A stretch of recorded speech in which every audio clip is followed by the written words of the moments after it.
Hello my dear friends, कैसे हैं आप लोग। उम्मीद करती हूँ आप सब अच्छे होंगे। Continuation of the book the think like a monk written by Jay Shetty. Chapter number 2, negativity, part 5, reverse external negativity. The categories above help us to step away from the negative person in order to make clear-headed decisions about our role in the situation.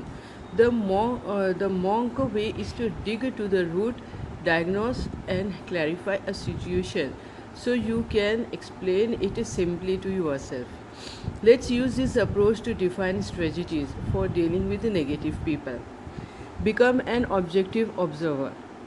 Monks lead with awareness, with approach negativity, any type of a conflict really, by taking a step back to remove ourselves from the emotional charge of the moment. Catholic monk Father Thomas Keating said, there is no commandment that says we have to be upset by the way other people treat us. The reason we are upset is because we have an emotional program that says, if anyone is nasty to me, I cannot be happy or feel good about myself.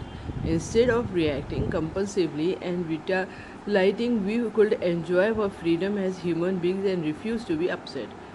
We step away, not literally but emotionally, and look at the situation as if we are not in the middle of it. We will talk more we will talk more about this distance, which is called detachment, in the next chapter. For now, I will say that it helps us find understanding without judgment. Negativity is a trait, not someone's identity. A person's true nature can be obscured by clouds, but like the sun, it is always there, and clouds can overcome any of us. We have to understand this when we deal with people who exude negative energy. Just like we wouldn't want someone to judge us by our worst moments. We must be careful not to do that to others. When someone hurts you, it's because they are hurt. Their hurt is simply spelling our we need help, and they need help. And as the Dalai Lama said, if you can help others, if you cannot do that, if you can help others, if you cannot do that, at least do not harm them. Back slowly away. From a position of understanding, we are better equipped to address negative energy. The simplest response is to back slowly away.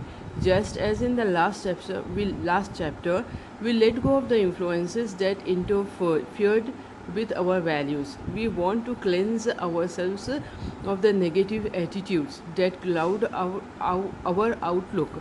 In the heart of the Buddha's teaching, Thich Nhat Hanh, a Buddhist monk who has been called the father of mindfulness, writes, letting go gives us freedom, and freedom is the only condition for happiness. If in our heart we still cling to anything, anger, anxiety, or possessions, we cannot be free. I encourage you to purge or avoid physical triggers of negative thoughts and feelings, like that sweatshirt your ex gave, like that sweatshirt your ex gave you, or the coffee shop where you always run into a former friend. If you don't let you go physically, you won't let go emotionally. But when a family member, a friend, or a colleague is involved, distancing ourselves is often not an option or not the first response we want to give. We need to use other strategies. The 25-75 principle. For every negative person in our life, have three uplifting people. I try to surround myself with people who are better than I am in some way, happier, more spiritual. In life as in sports, being around better players pushes you to grow. I don't mean for you to take so literally that you label each of your friends either negative or uplifting, but aim for the feeling that at least 75% of your time is spent with people who inspire you rather than bring you down. Do your part is making the friendship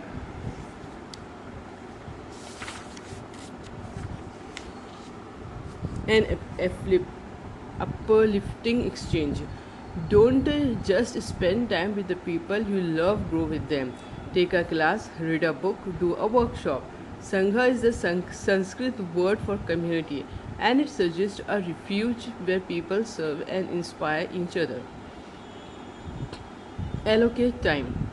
Another way to reduce negativity, if you can't remove it, another way to reduce negativity, if you can't remove it, it is to regulate how much time you allow a person to occupy based on their energy. Some challenges we face only because we allow them to challenge us. There might be some people you can only tolerate for an hour a month, some for a day, some for a week. Maybe you even know a 1 minute person. Consider how much time is best for you to spend with them and don't exceed it. Don't be a savior. If all someone needs in an year, you can listen without exerting much energy. If we try to the problem solvers, then we become frustrated.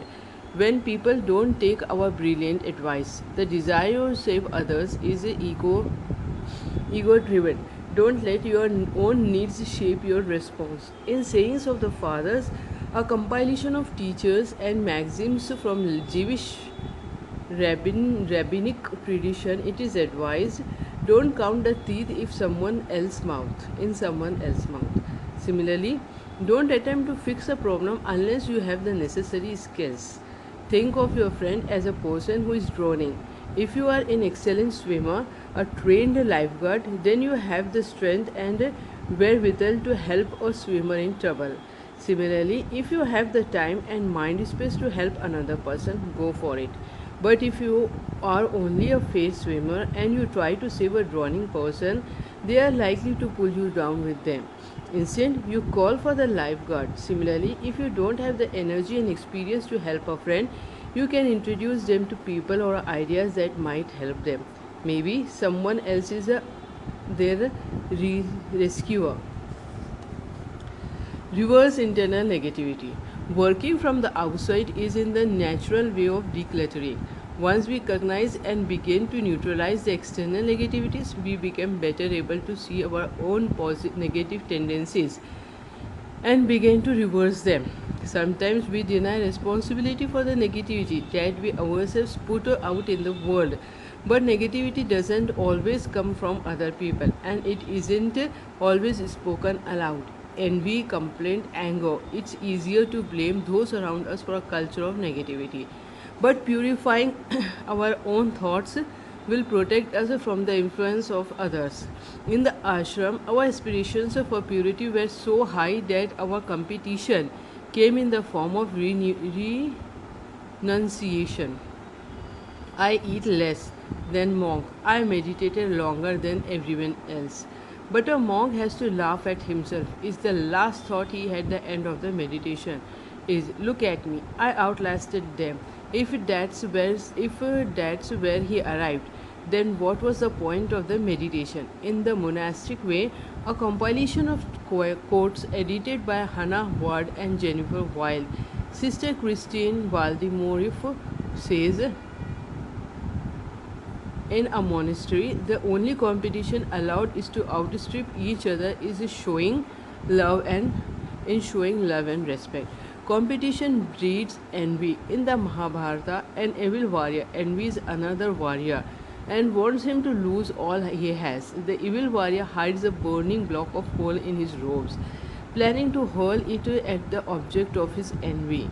Instead, it catches fire and the evil warrior himself is burned. His envy makes him his own enemy. Envy's catchy cousin is schadenfreude, which makes taking pleasure in the suffering of others.